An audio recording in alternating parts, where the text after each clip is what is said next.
और गाइस आज के इस ब्लॉग में अपनी महिंद्रा ट्रियो के बारे में बताऊंगा। वैसे भी मेरे को आजकल बहुत ज़्यादा सवाल आ रहे हैं महिंद्रा ट्रियो के बारे में, कितना चलती है, कितना एवरेज है, कितना कमा लेते हो, कैसे कैसे ली है, कितनी डाउन पेमेंट की। तो आज सारा दिन उसी के बारे में बात करेंगे। तो हेलो गाइस, नमस्कार, राधे राधे। कैसे हैं आप सब? उम्मीद है आप सब ठीक होंगे, मस्त होंगे, स्वस्थ होंगे, ज़बरदस्त होंगे। और गाइस आज भाई आपको गुड आफ्टरनून बोलूं या गुड इवनिंग बोलूं, कुछ समझ में नहीं आ रहा है। अभी शाम के 3:30 बज चुके हैं। आज भाई 10 तारीख और 10 तारीख को मेरी गाड़ी की जो महिंद्रा ट्रियो इसकी EMI होती है 10 तारीख को, तो आज EMI भरनी है। और भाई एक घटना जो घटी है जीवन में, सुबह सुबह जैसे ही जगा था, बहुत बुरी घटना है, किसी के साथ ऐसा ना हो, लेकिन जीवन में भाई एक ना एक दिन सबको ऐसा दिन देखना पड़ता है, किसी के साथ भी हो सकता है। तो वैसा आज हमारे साथ हुआ है। थोड़ी सी दुखद घटना थी, जैसे ही नींद खोली तुरंत फ़ोन आ गया, तो जैसा था वैसा ही जाना पड़ गया। घटना ही ऐसी घटी थी। तो वहाँ से आते आते मेरे को दोपहर हो गया, लगभग 2 बजे के करीब मैं वापस घर आया, नहाया धोया, खाना पीना खाया, थोड़ा सा कमर लंबी की, भाई बाइक से गया था, मैं परेशान हो गया था, ज़्यादा लंबी गाड़ी चलाने की आदत है नहीं।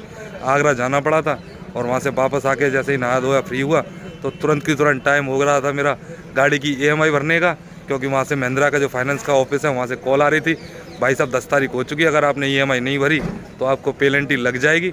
तो नहाने धोने के बाद सीधा आ गया हूँ मथुरा जंक्शन। अब जा रहा हूँ मैं सीधा महिंद्रा के फाइनेंस के ऑफिस, वहाँ से फाइनेंस भरते हैं, अपनी EMI भरते हैं 5वीं। और गाइस आज के इस ब्लॉग में दिन तो आज बचा नहीं कि मैं सारा दिन बोलूँ, आपको जितना भी टाइम बचा है आज जो घटना सुबह सुबह घटी है उसके बारे में और अपनी महिंद्रा ट्रियो के बारे में बताऊँगा।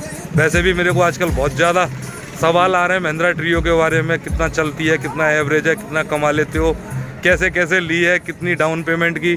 एक वीडियो मैंने प्रॉपर बनाया था, लेकिन उसके बावजूद भी भाई लोगों के मेरे को सवाल आ रहे हैं। तो आज सारा दिन उसी के बारे में बात करेंगे और जो घटना आज घटी है सुबह सुबह उसके बारे में भी आपको बताऊंगा। पहले गाड़ी की EMI भराते हैं, फिर शांति से आराम से मथुरा जंक्शन पर आने के बाद ही बात करेंगे। चलिए पहले EMI भराते हैं। तो गाइस आज के दिन की शुरुआत कुछ ऐसी हुई है कि काम धंधा तो बाद में, पहले भाई महिंद्रा ट्रियो की 5वीं EMI भरने के लिए आना पड़ा है। और हम महिंद्रा का जो फाइनेंस ऑफिस है ये रहा, आ चुके हैं, तो जल्दी से फाइनेंस भरते हैं। बैक कैमरे से दिखाता हूँ आपको। ये है महिंद्रा फाइनेंस का ऑफिस। जल्दी से अपनी भाई 5th EMI भरते हैं और निकलते हैं यहाँ से, तब काम शुरू होगा। वैसे अभी लगभग 4 तो बज ही चुके हैं। हाँ तो गाइस लीजिए भाई, महिंद्रा ट्रियो की 5th EMI भर चुकी है। हम निकलते हैं गाड़ी के पास, गाड़ी रोड पे खड़ी हुई है। और तीसरी वाली EMI पे क्या हुआ था वो सबको पता ही है, पुलिस वाले उठा के ले गए थे गाड़ी को। तो जल्दी से निकलते हैं, पहुँचते हैं अपनी गाड़ी पे। वैसे भी आज का दिन बुरा ही जा रहा है, मैं नहीं चाहता कुछ और बुरा हो। सुबह सुबह जगते के साथ ही इतनी बुरी खबर मिली थी कि पूरा का पूरा दिमाग हिल गया। तो जागने के बाद ही बगैर नहाए धोए सुबह सुबह ही मुझे घर से जाना पड़ा, और वहाँ होके फिर घर पे वापस आया, नहाया धोया, खाना पीना खाया। और भाई लगभग इसी बीच में 3 सवा 3 का टाइम हो गया। घर से निकलते निकलते 3:30 बज गए। और घर से निकलने के बाद सीधा ये महिंद्रा ट्रियो की 5th EMI भरने के लिए आया था। EMI भर गई है तो अब सुकून है। अगले महीने तक फिर दोबारा से लगो, मेहनत करो और EMI का इंतजाम करो, घर का खर्चा चलाओ, अपने परिवार को चलाओ। हम जैसे आदमी की यही ज़िंदगी होती है और इसी में सब लगे रहते हैं। बाकी आज क्या हुआ था सुबह सुबह उसके बारे में बताऊंगा मथुरा जंक्शन पहुंचने के बाद। चलिए यहाँ से निकलते हैं और मथुरा जंक्शन पहुँचते हैं। और भाई गाड़ियों का शोर आ ही रहा होगा, मैदान में आ चुके हैं, रोड पे हैं इस वक्त हम। इस तरफ तो अपनी गाड़ी खड़ी है, ये वाली आसमानी कलर की, बगल में एक और कोई भाई की खड़ी है, और यहाँ पे खड़ी है तो जाहिर सी बात है ये भाई भी EMI भरने ही आया होगा। ये खड़ी है अपनी गाड़ी महिंद्रा ट्रियो, EMI भी भर गई, अब फ्री है 1 महीने के लिए। हाँ तो गाइस महिंद्रा ट्रियो की EMI भर के आ चुका हूँ मैं मथुरा जंक्शन पे। अब टाइम हो चुका है आप लोगों को बताने का कि आज सुबह सुबह ऐसा क्या हुआ था जिस वजह से मुझे आगरा भागना पड़ा और ब्लॉग इतना लेट स्टार्ट हुआ है। दरअसल हुआ ऐसा था, आपको कुछ दिन पहले की याद हो तो मेरे बड़े मामा जी एक्सपायर हुए थे, जो कि आगरा में रहते हैं। आज उनके बड़े बेटे, जिनका नाम राजेंद्र भैया था, वो एक्सपायर हो गए। कॉल तो हमको रात को ही आ गई थी, लगभग 11:30 बजे के करीब में, कि भैया एक्सपायर हो गए, लेकिन रात को हम जा नहीं सकते थे, तो सुबह का था। वैसे भी रिश्तेदार वगैरह भी कोई भी रात को 11 बजे नहीं आ पाता, तो उन लोगों ने बोला था कि जो क्रियाक्रम होते हैं उनके लिए सुबह का इंतजार करेंगे और सुबह करेंगे सारे काम। तो सुबह सुबह भाई जगते के साथ ही चाय पी के मैं निकल गया था आगरा के लिए। वहाँ भैया को अंतिम संस्कार करवाने के बाद मैं घर आया, और इस बीच में लगभग मेरे को 1:30 पौने 2 का टाइम हो गया था। घर पे आया, नहाया धोया, खाना पीना खाया, और आज की 10 तारीख भी थी। मैं कल से ही पैसे लेके घूम रहा था, मुझे महिंद्रा ट्रियो की EMI भरनी है 5वीं, तो कल तो मेरा हो नहीं पाया, मैं जा ही नहीं पाया। तो आज सुबह का ये था कि सुबह गाड़ी चलाने जाऊँगा तभी भर दूँगा, लेकिन रात को कॉल आ गई तो वहाँ भागना पड़ा। वहाँ से आने के बाद अभी मैं EMI भर के आया हूँ। कम से कम 1 महीने की शांति मिल गई। अब कमाते रहो, जोड़ते रहो, फिर दोबारा से भरेंगे। और भाई इस बीच में मेरे को बहुत सारे आप लोगों के मैसेज आ रहे हैं, इंस्टाग्राम पे भी आ रहे हैं, फेसबुक पे भी आ रहे हैं, और गाइस यूट्यूब पे भी आप लोग कमेंट बॉक्स में काफ़ी मैसेज करके पूछ रहे हो मेरे से सवाल। तो आज आपके सवालों को भी जवाब देता हूँ। हाँ तो गाइस ये है हमारी महिंद्रा ट्रियो। इसके बारे में भाई बहुत सारे सवाल आ रहे हैं मेरे को कि भाई साहब गाड़ी चलती कितना है, एवरेज कितनी देती है, 5 महीने में आपको कोई दिक्कत आई है क्या। तो आज सब कुछ बताने वाला हूँ।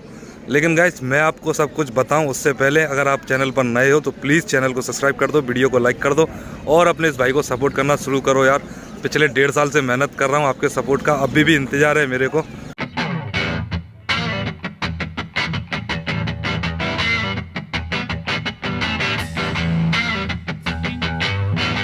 हाँ तो गाइस भाई आप लोगों के बहुत सारे सवाल आ रहे हैं महिंद्रा ट्रियो के बारे में कि कितना चलती है, कितना एवरेज देती है, कितना खर्चा है, कितनी EMI है, आपने जब ये गाड़ी खरीदी थी तो डाउन पेमेंट कितना किया था। उन सब सवालों के आपके जवाब मिलने वाले हैं आज के इस वीडियो में। तो गाइस पिछले 5 महीने से मैं चला रहा हूँ, तो आपको ये समझ लिए कि 5 महीने की ओनरशिप का एक ऑनेस्ट रिव्यू मिलने वाला है इस वीडियो में। तो लास्ट तक बने रहिएगा, पूरा वीडियो देखिएगा। अगर आपको कुछ पसंद आए, कुछ अच्छा लगे तो प्लीज़ यार चैनल को सब्सक्राइब जरूर करना, वीडियो को लाइक जरूर करना। हाँ तो गाइस भाई इस गाड़ी को खरीदने के लिए सबसे पहला जो पेपर वर्क तो होता है वो बताता हूँ आपको।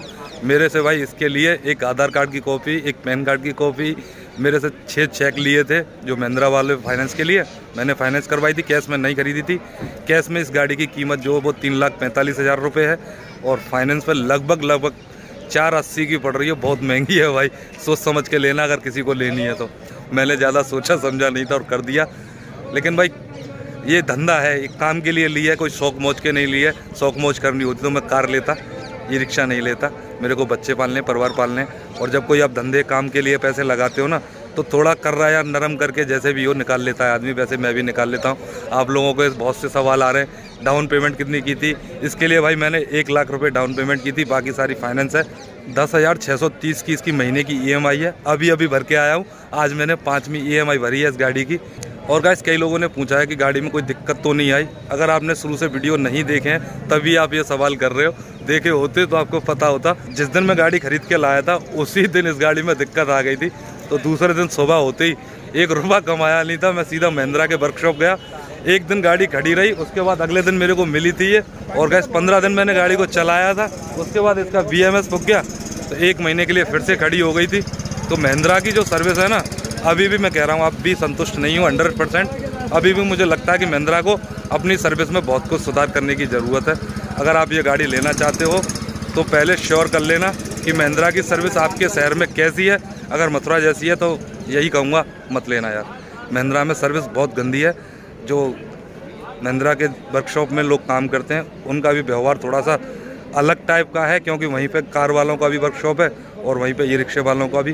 तो कार वालों को तो बड़ी इज्जत से और बड़े हाथों हाथ लेते हैं, लेकिन ई रिक्शे वालों को पूछते भी नहीं है। अब जाके बैठे रहो वहाँ पे, जब तक खुदा पर अल्लाह नहीं करना शुरू करोगे तब तक आपकी कोई सुनने वाला नहीं है। तो सर्विस का तो मैंने बता दिया कि अगर आपके शहर में सर्विस अच्छी है तो आप ले लो, कोई दिक्कत नहीं है गाड़ी में। मैं 5 महीने से चला रहा हूँ। अगर मैं 2 बार जो ख़राब हुई है ना उन कमियों को निकाल दूँ तो बाकी गाड़ी में कोई दिक्कत नहीं है। 5 महीने से बहुत अच्छे से चल रही है। कई भाइयों ने मुझसे पूछा आप कितना कमा लेते हो इससे। भाई ये पूरा का पूरा काम के ऊपर डिपेंड करता है। दिन का 1,000 भी हो जाता है, 1200, 1300, 1400, 1500 और 500 से लेके 200, 250 पे भी रह जाती है गाड़ी। अगर काम मिल रहा है आपको तो पैसे कम जाते हैं, अगर काम नहीं मिल रहा है तो कम भी रह जाता है। ये पूरा का पूरा मार्केट के ऊपर है कि आपके यहाँ मार्केट कैसी है, कितना काम निकाल सकते हो, और आपकी मेहनत के ऊपर है कि आप कितनी मेहनत कर सकते हो। और गैस एक भाई ने पूछा है कि भाई साहब मैं अगर महिंद्रा ट्रियो लूँ या CNG ऑटो लूँ। भाई सोच लेना, समझ लेना, दोनों गाड़ियों की अपनी अपनी कुछ खासियतें और अपनी अपनी कमियाँ हैं। अगर आप बैटरी वाली लोगे तो लोकल ही चल सकते हो, कहीं भी आपकी जहाँ इच्छा कि लंबा रूट करना है, लंबा टूर करना है तो आप ये ई रिक्शा मत लीजिएगा, ऑटो लीजिएगा, CNG डलवा और कहीं भी जाओ। बाकी सिटी का करना है तो ई रिक्शा बेस्ट ऑप्शन है। इसका खर्चा कम है, मेंटेनेंस कम है, ऑटो का मेंटेनेंस भी ज़्यादा है। और मैंने भाई 3-4 महीने ऑटो चलाया भी है। मेरे को 15,000 का चूना देके गया था, हालांकि सेकंड हैंड लिया था और सेकंड हैंड की जैसी कंडीशन होती है वैसी मेरी भी थी। बहुत परेशान हुआ था, 3 महीने चला के मुझे 15,000 के घाटे में बेचना पड़ा था। उसके बाद में मैंने ये खरीदी थी और तब से लेके अब तक संतुष्ट हूँ। बहुत ज़्यादा सुखी नहीं, बहुत ज़्यादा दुखी भी नहीं। जीवन की जो गाड़ी है धीमे धीमे ही सही चल रही है, कोई दिक्कत नहीं हो रही है। कई लोग इसका ये भी पूछ रहे हैं कि एक चार्ज में कितना चल जाती है और कितना एवरेज दे देती है और कितना खर्चा आता है चार्ज करने में। तो लगभग एक चार्जिंग में भाई 100 रुपये की बिजली खा जाती है ये, और लगभग 80, 90, 100 के करीब चल जाती है। डिपेंड करता है लोड के ऊपर कि कितना लोड ले रहे हो आप गाड़ी पे। मेरे हिसाब से ये 90 से 100 के करीब चल रही है मेरी गाड़ी जो है। अब ये 5 महीने चल चुकी है, तो मैं पक्के तौर पे बता सकता हूँ 90-100 के बीच में है, न तो 100 से ऊपर है और न 90 से नीचे है। अंदाज़ा हो जाता है यार, हम रोज़ चलाते हैं, फिर मीटर भी बताता है कि कितनी चल रही है हमारी गाड़ी, तो उसी के हिसाब से बता रहा हूँ मैं आपको। 90-100 चल जाती है। बाकी भाई जो लोग पूछते हैं ना कि हम गाड़ी लें कि ना लें, इसके बारे में मैं कुछ नहीं बता पाऊँगा। मैं केवल अपने बारे में बता सकता हूँ कि मैं जो चला रहा हूँ गाड़ी कैसी है, कितनी चलती है, कितना क्या करती है, कितना खर्चा है, सब कुछ बता सकता हूँ। लेकिन आपको कौन सी गाड़ी लेनी है आप फैसला कीजिए खुद, मेरे ऊपर मत डालो भाई। मैं बताऊंगा आपके साथ कुछ गलत हो गया, अगर मैं कह दूँ कि महिंद्रा ट्रियो ले लो, बाद में कोई दिक्कत आई तो आप मुझे गालियाँ दोगे, आपने बोला था, हमने फंस गए। आराम से अपने दिमाग से सोचिए कि आपके लिए कौन सा अच्छा रहेगा, फिर फैसला कीजिए। चलिए, आपको जो कुछ बताना था वो मैंने बता दिया है, बाकी आगे जो कुछ होगा वो बताता रहूँगा। फ़िलहाल आज का दिन मेरा सुबह से ही बहुत बुरा गया है, EMI भर गई है, बाकी देखते हैं बंसी वाला क्या करेगा। तो गाइस फाइनली घर आ चुका हूँ गाड़ी चला के। सुबह सुबह ऐसे ही खबर मिली थी कि मामा के लड़के जो एक्सपायर हुए थे, तो सुबह ही मैं निकल गया था आगरा के लिए, और वहाँ से दोपहर को आया, हाथ मुँह धो के नहा धो के थोड़ी देर बाद गाड़ी की EMI भरी। 5वीं EMI थी वो भर दी। स्टेशन गया काम करने के लिए, लेकिन कुछ हो नहीं पाया, क्योंकि अपना ऐसा यार सुबह निकल जाओ काम करने के लिए तो कुछ ना कुछ हो जाता है, लेकिन अगर आप सुबह से नहीं गए हो तो पूरा दिन लय नहीं बन पाती है। वैसे ही मेरे साथ शाम को हुआ, मैं तो दोपहर बाद पहुंचा था, 3:30 बजे तो घर से ही निकल के गया था, तो कुछ हो नहीं पाया। लगभग 8:30 पौने 9 बजे के करीब मैं घर आ गया था, और जब से यहाँ पे टीवी पे न्यूज़ देखने में लगा हुआ था, सुबह तो बुरी खबर मिली थी और शाम होते होते भी बुरी मिल गई भाई। आज इंडिया और इंग्लैंड का सेमीफाइनल था, इतनी बुरी तरह से हारी है। सेम वही हुआ जो पिछली साल हुआ था। पिछली साल फर्क इतना था कि पाकिस्तान ने 10 विकेट से हराया था, आज इंग्लैंड ने कर दिया। तो इंडिया भाई वर्ल्ड कप से बाहर, जिसकी उम्मीद थी कि पाकिस्तान बाहर हो रही थी वो फाइनल खेल रही है, और जिसकी फाइनल खेलने की उम्मीद थी वो बाहर आ गई। बहुत गंदा खेले यार, ऐसा लग ही नहीं रहा था कि कोई विकेट ले पाएगा इंडियन बॉलर्स में से। और बैटिंग में भी इतनी गंदी ओपनिंग की थी, इतनी स्लो ओपनिंग की थी कि लग रहा था कि मैच तो गया हाथ से, और सेम वैसा ही हुआ। तो आज का दिन बहुत बुरा गया यार, सुबह से लेके शाम तक एक खतरनाक वाला दिन था। फिलहाल दिन ख़त्म हो चुका है, खाना पीना खाएंगे, बच्चे सारे सो चुके हैं, तो इस ब्लॉग को कर देते हैं एंड। आई होप गाइस आज की वीडियो आपको अच्छी लगी होगी। अगर वीडियो अच्छी लगी है तो प्लीज़ वीडियो को लाइक करना, चैनल को सब्सक्राइब करना, अपने इस भाई को सपोर्ट करना प्लीज़ करना। चलिए मिलते हैं आपसे कल नेक्स्ट ब्लॉग में, तब तक के लिए राधे राधे, नमस्कार।